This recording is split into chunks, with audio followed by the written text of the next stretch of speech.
Instagram ஆப்லேருந்து வரக்கூடிய நோட்டிஃபிகேஷன்ஸை எப்படி stop பண்றது அப்படிங்கறத பத்தி தான் டீட்டெயிலா இந்த வீடியோல பார்க்க போறோம். பார்க்கறதுக்கு முன்பாக சேனலை சப்ஸ்கிரைப் பண்ணிடுங்க. வீடியோக்குள்ள போலாம். மொபைலில் இருக்கக்கூடிய செட்டிங்ஸ் ஆப் ஓப்பன் பண்ணிடுங்க. ஓப்பன் பண்ணிட்டு ஆப்ஸ் அப்படின்ற ஆப்ஷன் இருக்கும், அதை கிளிக் பண்ணிடுங்க. அப்படி இந்த ஆப்ஷன் உங்களுக்கு எடுக்க தெரியல அப்படின்னா சர்ச் பண்ணி அந்த ஆப்ஷனை எடுத்துருங்க. எடுத்துட்டு அதில் ஆப் மேனேஜ்மெண்ட் கொடுத்துருப்பாங்க, அதை கிளிக் பண்ணிடுங்க.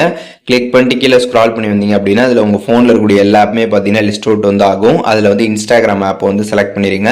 செலக்ட் பண்ணிட்டு அதில் மேனேஜ் நோட்டிஃபிகேஷன் கொடுத்துருப்பாங்க, அதை கிளிக் பண்ணிடுங்க. அது பார்த்தீங்கன்னா அலோ நோட்டிஃபிகேஷன் ஆனில் இருக்கும், அதை கிளிக் பண்ணி ஆஃப் பண்ணிடுங்க. ஒன்ஸ் இதை நீங்கள் ஆஃப் பண்ணிட்டீங்க அப்படின்னா இன்ஸ்டாகிராம்லேருந்து உங்களுக்கு எந்த விதமான ஒரு நோட்டிஃபிகேஷனும் வராது.